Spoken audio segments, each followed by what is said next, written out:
आज है 3 अगस्त 2024 दिन शनिवार। Welcome back to clean news UP. चलिए देखते हैं उत्तर प्रदेश की 25 फटाफट बड़ी खबरों को। योगी सरकार ने रामनगरी को दी एक और सौगात, सैलानी अब गोल्फ कोर्स से करेंगे अयोध्या की सैर। योगी सरकार ने रामनगरी अयोध्या को एक और सौगात दी है। अब अयोध्या धाम की सड़कों पर गोल्फ कार्ट दौड़ती नजर आएगी। 25 गोल्फ कार्ट अयोध्या पहुंच गई है। इन गोल्फ कार्ट को अयोध्या के गुप्तार घाट के गार्डन में खड़ा कर दिया गया। विकास प्राधिकरण के सचिव सत्येंद्र सिंह ने बताया कि 25 गोल्फ कार्ट अयोध्या पहुंची हैं। अभी 25 गोल्फ कार्ट और आनी हैं। उन्होंने बताया कि अभी रूट मैप तैयार किया जाना है। फ्री बिजली के लिए किसानों को करना होगा ये काम। 16 अगस्त है आखिरी तारीख। किसानों के निजी नलकूप कनेक्शन पर मुफ्त सिंचाई की सुविधा दिए जाने के फैसले के महीनों बाद भी नलकूप कनेक्शन वाले लाखों किसान अभी इस योजना से नहीं जुड़ पाए हैं। सभी किसान योजना से जुड़ सकें, इसके लिए पावर कॉर्पोरेशन प्रबंधन ने रजिस्ट्रेशन कराने की तिथि को आगे बढ़ा दिया है। अब 16 अगस्त तक किसान मुफ्त बिजली आपूर्ति योजना में अपना रजिस्ट्रेशन करा सकते हैं। इस योजना में रजिस्ट्रेशन कराने की तिथि बढ़ाकर 31 जुलाई तक की गई थी। इस तिथि के बीच जाने पर भी लाखों किसान योजना से दूरी बनाए हुए हैं। यूपी के 1.25 लाख किसानों को योगी सरकार ने लगाया 71 करोड़ का मरहम। अन्नदाता किसानों की आय में वृद्धि के साथ ही किसी आपदा में उन्हें होने वाले नुकसान की भरपाई के लिए योगी सरकार प्रतिबद्ध है। प्रदेश में बाढ़ की वजह से फसलों को हुए नुकसान की भरपाई के लिए योगी सरकार ने अब तक 150 करोड़ रुपए से अधिक की धनराशि जारी की। ये धनराशि क्षतिग्रस्त फसलों को मुआवजा देने के लिए जिलों की डिमांड पर जारी की गई। वहीं अब तक 1.25 लाख से अधिक किसानों को उनकी क्षतिग्रस्त फसलों के लिए 71 करोड़ रुपए से अधिक का मुआवजा दिया जा चुका है। दुनिया के सबसे बड़े ट्रैवल मार्केट्स और एक्सपो में छाएगा यूपी। योगी सरकार ने शुरू की तैयारी। उत्तर प्रदेश में पर्यटन पर खासतौर पर फोकस किया जा रहा है। उत्तर प्रदेश पूरी दुनिया में अपनी समृद्ध ऐतिहासिक व सांस्कृतिक विरासत, वन्य अभ्यारण्य और अनुपम सौंदर्य के धनी प्राकृतिक संपदाओं के लिए प्रसिद्ध है। प्रदेश की इसी खासियत को प्रमोट करने हेतु योगी सरकार विभिन्न स्तरों पर प्रयास कर रही है। अब इसे दुनिया के सबसे बड़े ट्रैवल मार्केट्स व ट्रैवल एक्सपो में भी शोकेस करने की तैयारी योगी सरकार ने शुरू कर दी। प्राइमरी शिक्षकों के ट्रांसफर और समायोजन का नया टाइम टेबल जारी। प्राइमरी स्कूल के अंतः जनपदीय तबादलों समायोजन का नया टाइम टेबल जारी कर दिया गया। बेसिक शिक्षा परिषद के सचिव सुरेंद्र तिवारी की ओर से जारी इस टाइम टेबल के अनुसार सरप्लस शिक्षकों और शिक्षकों की कमी वाले स्कूल्स की लिस्ट 4 अगस्त तक अपलोड कर दी जाएगी। इस लिस्ट पर आज 3 से 5 अगस्त तक आपत्तियां मांगी जाएंगी। उसके बाद 7 अगस्त तक सरप्लस वाले स्कूल्स के शिक्षकों से जरूरत वाले स्कूल्स के 25 विकल्प मांगे जाएंगे। IIT-BHU में बनेगा रिसर्च पार्क। 2 नए बहुमंजिला हॉस्टल भी बनेंगी। IIT-BHU के निदेशक प्रोफेसर अमित पात्रा ने कहा कि परिसर में मद्रास IIT की तर्ज पर रिसर्च पार्क बनेगा। इसके लिए पहले चरण 85 करोड़ रुपए मिल चुके हैं। इसके साथ 2 नए बहुमंजिला हॉस्टल भी बनेंगे। आपको बता दें कि इसमें एक छात्र और दूसरा छात्राओं के लिए होगा। संस्थान में शोध की गुणवत्ता बढ़ाने के लिए भी जरूरी उपाय होंगे। भूमाफियाओं के लिए गरीबों को उजाड़ना चाहती है भाजपा। नजूल भूमि विधेयक पर बोले अखिलेश यादव। नजूल भूमि विधेयक पर यूपी की सरकार एक तरफ अपनी ही पार्टी के विधायकों और संगठन के लोगों से घिर गई, तो दूसरी ओर विपक्ष भी बड़े हमले कर रहा है। समाजवादी पार्टी के अध्यक्ष अखिलेश यादव ने शुक्रवार को कहा कि भूमाफियाओं के लिए भाजपा गरीबों को उजाड़ना चाहती है। भाजपा वाले घर परिवार वालों के खिलाफ है। अखिलेश ने नजूल भूमि विधेयक को पूरी तरह से घर उजाड़ने वाला विधेयक बता दिया। सोनभद्र में जल्द निकलेगा सोना। यूपी और एमपी सरकार को केंद्र की हरी झंडी। यूपी के सोनभद्र के म्योरपुर ब्लॉक मुख्यालय से लगभग 80 किलोमीटर दूर जोगिंद्र और धुर्वा की पहाड़ी में दबा स्वर्ण भंडार जल्द बाहर निकलेगा। जीएसआई के तत्कालीन निदेशक अनिल कुमार सिंह की रिपोर्ट पर केंद्र सरकार ने हरियाणा की गोल्ड माइंस को खुदाई का ठेका दे दिया। खुदाई कार्य शुरू होने पर दुद्दी तहसील में धुर्वा गांव के आदिवासी विस्थापित होंगे। महिला यात्रियों को रेलवे का बड़ा तोहफा। ट्रेन में भीड़ में झंझट ही खत्म। भारतीय रेलवे ने महिलाओं यात्रियों को बड़ा तोहफा दिया। रेल मंत्री अश्विनी वैष्णव ने शुक्रवार को इस बारे में जानकारी दी। उन्होंने बताया कि शिशुओं के साथ माताओं की यात्रा को आसान बनाने के लिए लखनऊ मेल में 2 बेबी बर्थ उपलब्ध कराए हैं। फिलहाल ये सुविधा प्रायोगिक तौर पर दी गई। वैष्णव ने राज्यसभा को पूरक प्रश्न के लिखित जवाब में बताया, माताओं की अपने शिशुओं के साथ यात्रा को आसान बनाने के लिए कदम उठाए हैं। इसके तहत ट्रेन संख्या 12229/30 लखनऊ मेल के एक डिब्बे में 2 निचली बर्थ के साथ 2 बेबी बर्थ उपलब्ध कराई गई। तीसरी आंख की नजर में रहेगा MMMUT परिसर। 325 एकड़ में फैला है विश्वविद्यालय। मदन मोहन मालवीय प्रौद्योगिकी विश्वविद्यालय का पूरा परिसर अब CCTV कैमरे की जद में होगा। विश्वविद्यालय करीब 1000 कैमरे लगवाने की तैयारी कर रहा है। MMMUT में CCTV कैमरे लगवाने के लिए सर्वे कराया जा रहा है। काशी में फिर बसेंगी tent city, hot air balloon भी उड़ेंगी। काशी में दोबारा टेंट सिटी बसाई जाएगी, साथ ही हॉट एयर बलून शो का भी आयोजन कराया जाएगा। पर्यटन विभाग ने इससे संबंधित प्रस्ताव तैयार कर शासन को भेज दिया है। उम्मीद जताई जा रही है कि जल्द ही पर्यटक टेंट सिटी में ठहरने का आनंद उठाएंगे और आसमान से गंगा के मैदानी भाग का भ्रमण कर सकेंगे। अपराधियों के लिए सद्भावना ट्रेन नहीं चलेगी। सीएम योगी आदित्यनाथ बोले, उनके लिए चलाएंगे बुलेट ट्रेन। उत्तर प्रदेश के मुख्यमंत्री योगी आदित्यनाथ ने राजधानी लखनऊ में बारिश के दौरान मोटरसाइकिल सवार एक व्यक्ति और उसकी पत्नी पर सड़क पर भरा पानी उछालने और महिला को खींचकर गिराने के मामले में कड़ा रुख अपनाते हुए कहा कि इस घटना के अपराधियों के लिए सद्भावना ट्रेन नहीं बल्कि बुलेट ट्रेन चलेगी।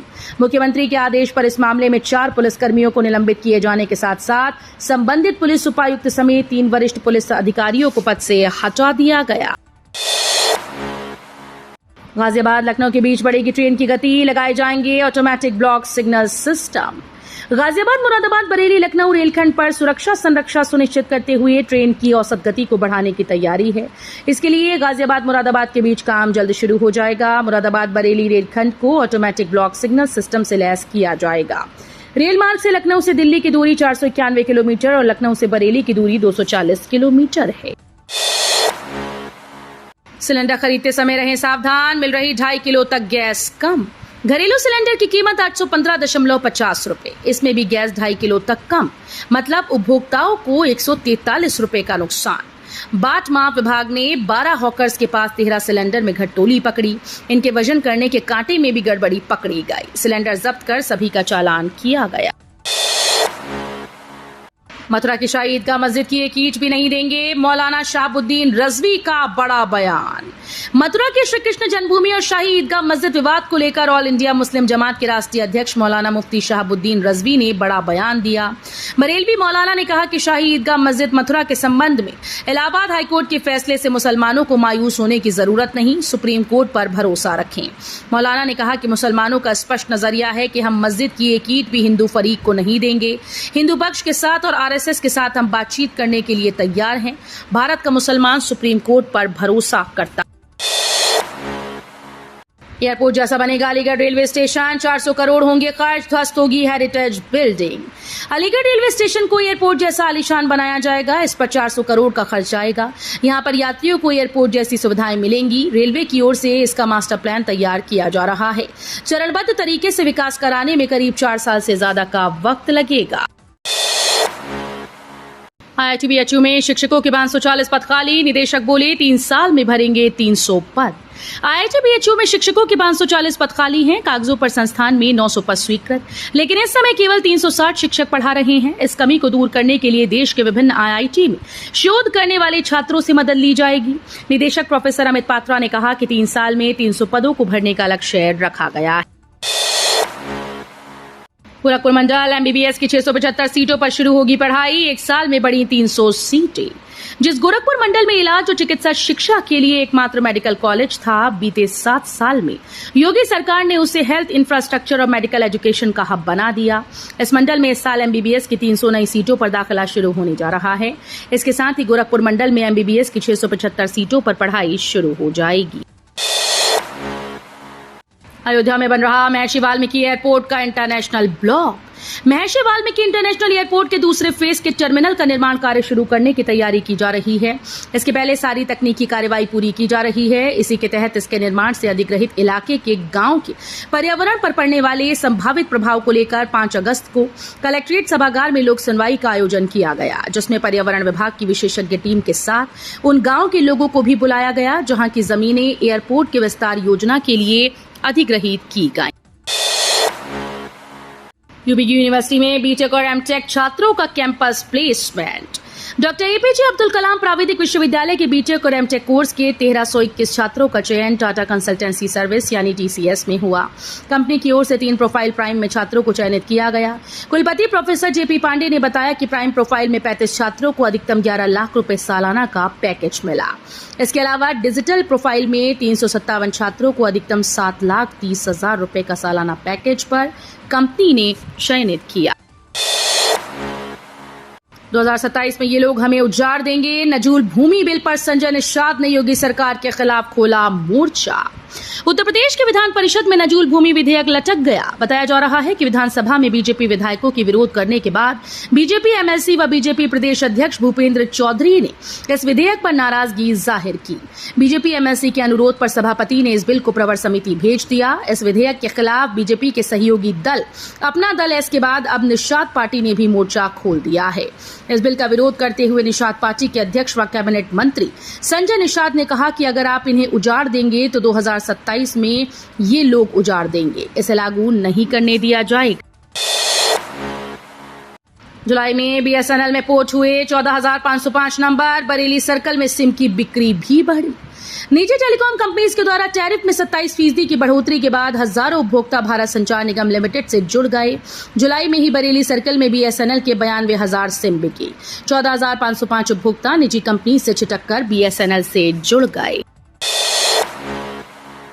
नोएडा सीईओ ने लागू की नई योजनाएं। नोएडा प्राधिकरण के सीईओ लोकेश शर्मा ने एक महत्वपूर्ण बैठक की अध्यक्षता की, जिसमें शहर में जल भराव और वर्षा ऋतु में जल निकासी से संबंधित मुद्दों पर विस्तार से चर्चा की गई। सीईओ ने सीवर ओवरफ्लो की समस्या पर गंभीर चिंता व्यक्त की और प्रभावित क्षेत्रों में बड़े व्यास की पाइपलाइन डालने का निर्देश दिया। साथ ही जल भराव वाले स्थानों पर सीसीटीवी कैमरे लगाने का भी निर्णय लिया गया। आगरा में 60% बनी सुरंग। एसएन ने मनकामेश्वर तक खुदाई शुरू। आगरा मेट्रो के 4 भूमिगत स्टेशन में सुरंग बनाने का कार्य 60% पूरा हो गया। अब टनल बोरिंग मशीन से आगरा कॉलेज स्टेशन से मनकामेश्वर स्टेशन के लिए सुरंग की खुदाई शुरू कर दी गई। Uttar Pradesh metro rail corporation के एमडी सुशील कुमार ने बताया कि पहले कॉरिडोर में ताजपूर्वी से सिकंदरा तक 13 स्टेशन हैं। इसमें ताजपूर्वी से मनकामेश्वर स्टेशन 6 स्टेशन तक मेट्रो का संचालन हो रहा है। यूपी के शहर में सस्ते घर और जमीन खरीदने का आखिरी मौका। यहाँ पिछले 8 सालों से सर्कल रेट में कोई बदलाव नहीं किया गया, लेकिन अब रजिस्ट्रेशन विभाग ने गोरखपुर के सर्कल रेट में बदलाव की तैयारी शुरू कर दी है। इसको लेकर अधिकारियों के साथ सर्वे का काम शुरू हो गया है, जो आखिरी चरण में चल रहा है। मंडल के दूसरे जिलों जैसे देवरिया, कुशीनगर, महाराजगंज में 15 अगस्त के बाद नए सर्कल रेट लागू करने की तैयारी चल रही है। निबंधन विभाग से मिली जानकारी के मुताबिक मंडल में 5 से 10% तक वृद्धि देखने को मिल सकती है। तो ये थी आज की 25 फटाफट बड़ी खबरें। अगर आपको न्यूज पसंद आई हो तो वीडियो को लाइक और शेयर जरूर करें। धन्यवाद।